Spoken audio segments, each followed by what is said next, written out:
Muito bom. Boa tarde. Muito obrigado por terem comparecido até aqui.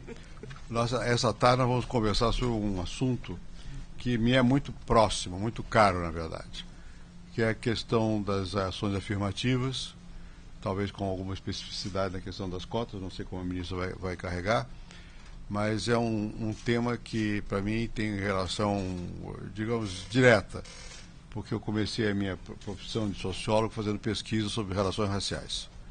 E participei do grupo do Roger Bastide Florestan Fernandes, como muitos sabem aqui, e nós fomos talvez os primeiros a falar mais claramente sobre a questão da existência de uma discriminação racial, porque a ideologia então prevalecente era de que o Brasil era uma democracia racial.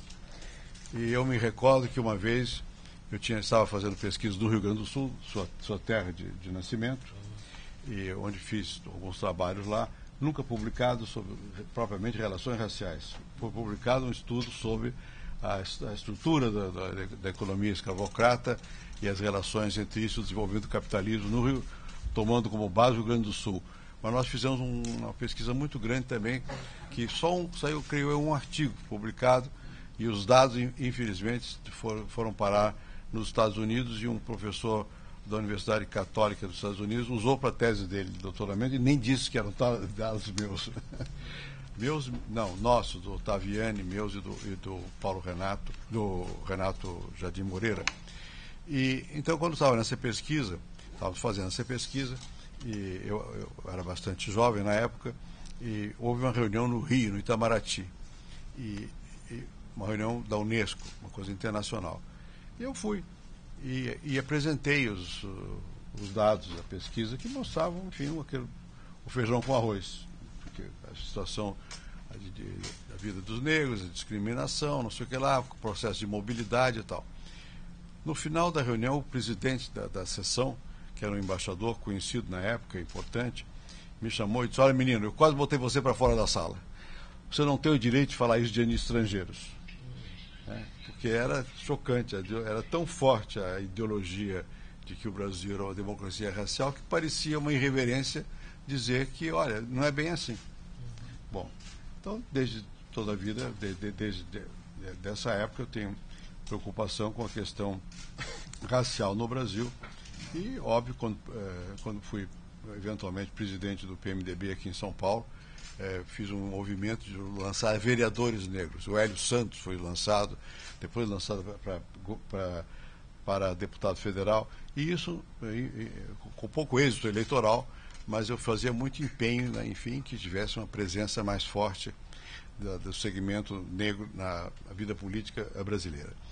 E quando cheguei à presidência da República, tentei dei várias insistentes declarações nessa direção, de que nós precisávamos rever a posição oficial, ideológica, de que o Brasil era uma democracia racial, e que, enfim, tentei, dada a nossa experiência, sei das diferenças entre o Brasil e os Estados Unidos, obviamente também, a situação não é a mesma, há vários motivos de diferenciação, e quando foi possível, no programa de direitos humanos, fizemos 2 programas de direitos humanos, nós tentamos recolocar a questão racial, tomamos algumas medidas, criamos um grupo de trabalho, e até simbolicamente, aqui está quem esteve comigo, participou disso, né, quando foi a questão do zumbi de Palmares. Eu fui a Palmares como presidente, enfim, e promovemos a inscrição do zumbi no livro dos heróis da pátria, sei lá como se chama isso hoje, mas enfim, algumas razões simbólicas e outras mais efetivas na direção de tentar alterar a situação de desigualdade prevalecente no país. Inclusive, fizemos não sei, a efetividade sempre foi menor do que o desejo, mas algumas medidas, né, para tentar compensar. No caso do Itamaraty, nós criamos umas bolsas do Itamaraty, porque era uma instituição que parecia bastante distante da multiplicidade racial do Brasil. Criamos umas bolsas específicas para a promoção de diplomatas que fossem negros.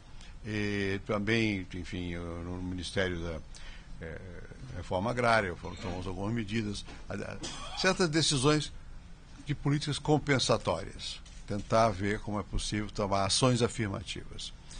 Bom, isso progrediu, no governo do presidente Lula houve vários avanços nessa matéria, foi criado um ministério específico, que aqui está a ministra à minha direita, então para mim é um prazer recebê-la aqui e entrar nesse debate, que vai ser, espero eu, e tenho certeza, um debate que nos ajude e que seja colocado nos melhores termos, para que nós entendamos melhor se eventualmente houver pontos de vista, como geralmente há, sobretudo na questão de cotas, que não são convergentes, e eu acho que convém explicitar o porquê sim e porquê não.